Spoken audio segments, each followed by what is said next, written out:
अगर आप लोग शांत होंगे तभी बात शुरू हो पाएगी। एक अगर आप सब शांत होंगे तो फिर इसको सुन। भाई ये आवाज नहीं आ रही थी,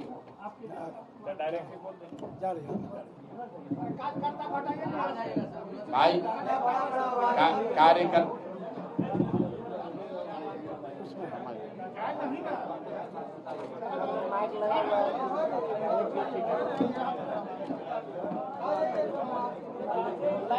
सबका डायरेक्ट माइक लगा हुआ है। Hello check. ये नहीं चल रहा है। अरे भाई 2 मिनट आप धीरज रखिए।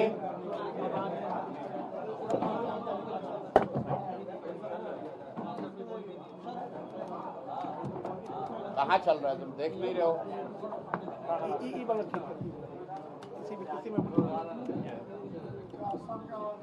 नमस्कार साथियों, आपने कहा कि कार्यकर्ताओं को का परिचय करा रहे थे। अभी वो इसलिए करा रहे थे कि ज्यादातर समय एक शिकायत आप लोगों की रहती है कि जन स्वराज में सिर्फ प्रशांत किशोर ही दिख रहे हैं और कोई दूसरा नहीं दिखता है। तो दूसरा कोई दिखता है तो उसको आप लोग देख भी नहीं रहे हैं।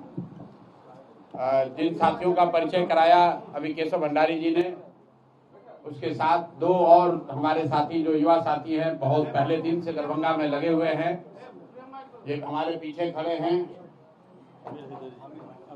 आमिर हैदर साहब। इनसे बहुत पहले दिन से, जब दरभंगा में मैंने काम करना शुरू किया है जनसुराज ने, तो उसके मजबूत स्तंभ रहे हैं। और आज यहाँ के प्रसिद्ध डॉक्टर मोहन मिश्रा जी के लड़के हैं उद्भट मिश्रा जी, जो जनसुराज का हिस्सा बन रहे हैं। यहाँ पर औपचारिक तौर से आज इस परिवार का हिस्सा भी बनेंगे। और बाकी सारे साथियों से आपका पुराना परिचय भी है। मैं आपका धन्यवाद करता हूँ कि आप समय निकाल कर यहाँ आए हैं। आपके जो सवाल हैं वो आप सवाल कर सकते हैं। मैं अभी आधे घंटे 45 मिनट यहाँ पर हूँ, आप अपना सवाल कर सकते हैं। अपनी कोई बात नहीं कहनी, अपनी बात तो 2-2.5 वर्ष से कह ही रहे हैं। पार्टी का सर, पार्टी बनने के बाद पहली बार आप दरभंगा आए हैं, कैसा है सफर आपका सर? और ये किस चीज के लिए आपने फिर से दोबारा शुरू किया? ये पार्टी, जैसा आपने कहा कि 2 अक्टूबर को पार्टी बनने के बाद ये पहली बार मैं वापस दरभंगा आ रहा हूँ। तो पार्टी के साथी मित्रों से मिलना भी चाह रहा हूँ और ये सुझाव लोगों का रहा है कि पार्टी बनने के बाद एक बार मुझे यहाँ की जनता से भी मिलना चाहिए। क्योंकि यहाँ मैं करीब 1-1.5 वर्ष पहले आया था, तब पदयात्रा के दौरान तब पार्टी नहीं थी। अब पार्टी है, पार्टी के पदाधिकारी हैं, पार्टी की एक संरचना है। तो अब उन साथियों से मिलना चाहता हूं और उनके जरिए जनता से मिलना चाहता हूं, इसलिए आज एक दिन यहाँ दरभंगा में अभी आज आए हैं। लेकिन मैं अभी दरभंगा में 3 दिन और आऊँगा। आने वाले 1 महीने के अंदर, 1-1.5 महीने में यहाँ दरभंगा में 2-3 बार और आऊँगा। और पूरे दरभंगा में जो भी साथी जनसुराज से जुड़े हुए हैं उनसे मिलने का प्रयास करेंगे। और यहाँ की जनता को जनसुराज के उद्देश्य से हम लोग की जो परिकल्पना है और चुनाव को लेकर जो दृष्टि है उसको उस जनता से उसको साझा करने का प्रयास करेंगे। प्रखंडवार जो जनसंवाद कार्यक्रम हो रहा है, प्रखंडवार जनसंवाद कार्यक्रम शुरू किया गया है, इसका क्या उद्देश्य है? नहीं, प्रखंड वाइज कोई कार्यक्रम नहीं शुरू किया गया है। 2 तारीख से जनसुराज विस्तार के नाम से कार्यक्रम चल रहा है, जिसमें जनसुराज से जुड़े हुए जो भी साथी हैं वो अपने घर पर 25-50-100 लोगों को बैठाकर एक छोटा संवाद करते हैं। और उसके तहत बिहार में हर दिन करीब 1500 ऐसी सभाएं होती हैं, मीटिंग्स होती हैं। दरभंगा में भी वो काम चल रहा है। आगे 2-3 महीनों में आपको उसमें और विस्तार होता दिखेगा। प्रतिदिन मार्च के अंत तक 3000 बैठकें डेली होंगी, जो आप अभी देख रहे हैं। इसमें और विस्तार होगा। प्रतिदिन 3000 जगहों पर जनसुराज की छोटी बैठकें होंगी, जो लोग अपने घर पर, बरामदे में, दलान में या अपने गांव के स्तर पर आयोजित करेंगे, ताकि जनसुराज के विचार, इसकी सोच, इस पार्टी के प्रयासों को घर घर पहुंचाया जा सके। बिहार में चुनाव है और आने वाले वक्त में चुनाव की तैयारी पार्टियों ने शुरू कर दी। अभी तक तो आप भ्रमण पे थे, बिहार भ्रमण। अब आप पार्टी निर्माण कर चुके हैं। पार्टी निर्माण करने के बाद आज के परिप्रेक्ष्य में आप वर्तमान में बिहार की राजनीति को किस तरह से आंकते हैं और देख रहे हैं? बिहार की राजनीति को ऐसे देखते हैं, दो तीन बातें हैं जो कि बिल्कुल स्पष्ट है। पहला कि यहाँ की जनता बहुतायत मेजॉरिटी जो है वो बिहार में परिवर्तन चाहती है, बदलाव चाहती है। चाहे आप जदयू के समर्थक हैं, भाजपा के समर्थक हैं या राजद के समर्थक हैं, बड़ी संख्या में लोग बदलाव चाहते हैं। बदलाव चाहने का मतलब ये नहीं है कि हर व्यक्ति जनसुराज को चाहता हो, लेकिन बदलाव तो निश्चित तौर पर ज्यादातर लोग चाहते हैं। अब आने वाले समय में अगले 6-8 महीनों में जब जनता के सामने सारे विकल्प होंगे, दल होंगे, दल की विचारधारा होगी, उनके प्रोग्राम होंगे, उनके नेता होंगे, तो अगले 4-5-6 महीनों में जनता उनका आकलन करेगी और लोकतांत्रिक तरीके से जिन पर भी उनका विश्वास होगा उनको वोट देगी। तो एक बात तो आप निश्चित जानिए कि बिहार में बदलाव तय है।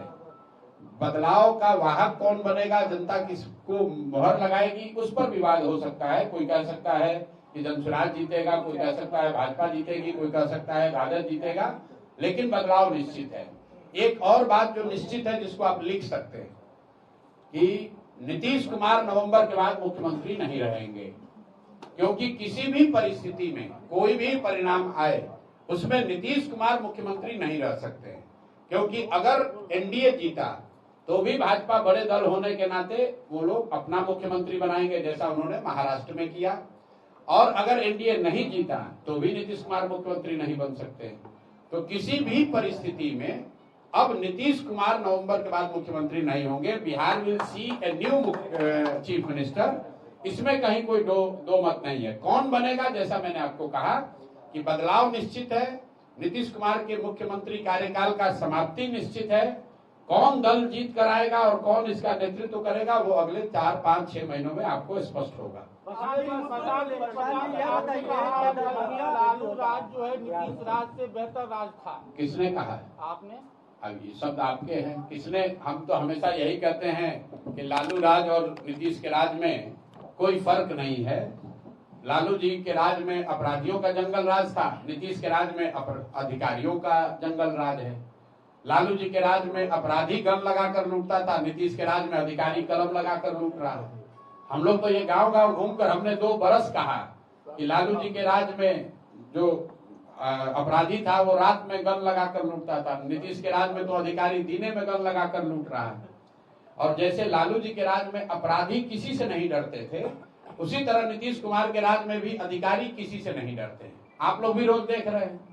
तो दोनों जो राज है इसमें फर्क कुछ नहीं है। जनता का हजामत दोनों में बना है, इसीलिए जनता दोनों से मुक्ति चाहती है। प्रशांत जी, आने वाला जो भी विधानसभा चुनाव है उसको लेकर के तैयारी चल रही है। प्रशांत जी, ये बताइए कि आपके पार्टी से बहुत सारे उम्मीदवार रिज्यूम भेज रहे हैं आपको आगामी चुनाव में चुनाव लड़ने को लेकर। दरभंगा में आज आप हैं, दरभंगा से भी बहुत सारे रिज्यूम गए हैं। दरभंगा को लेकर के क्या निर्णय कर रहे हैं? जो रिज्यूम ऐसा है, क्या विचार चल रहा है? जनसुराज में और दूसरे दलों में यही फर्क है कि अगर आपको उम्मीदवार बनना है जनसुराज में तो आपको टेबल के अंदर कोई डीलिंग नहीं करनी है, कोई जातीय समीकरण नहीं बनाना है। आप बिल्कुल पारदर्शी तरीके से आवेदन दे सकते हैं और आवेदन देने के बाद अपने क्षेत्र में अपना नाम के नीचे संभावित उम्मीदवार रखकर आप जनता के बीच जाकर प्रचार प्रसार भी कर सकते हैं, ताकि जनता आपका आकलन करे, देखे, समझे और हम लोग को भी उसका फीडबैक मिले। मैं आपको रिकॉर्ड पर बता रहा हूं कि 12,000 से ज्यादा लोगों ने आवेदन दिया है बिहार में। 12,000 से ज्यादा लोगों ने जनसुराज के प्रत्याशी बनने के लिए आवेदन दिया है। जनसुराज ने एक प्रेस कॉन्फ्रेंस करके ये भी बताया है कि इन उम्मीदवारों का, आवेदकों का किस आधार पर मूल्यांकन किया जाएगा। और जून जुलाई आते आते हम लोग का ऐसा मानना है, हम लोगों ने घोषणा की है कि किसी दल से पहले जुलाई आते आते हम लोग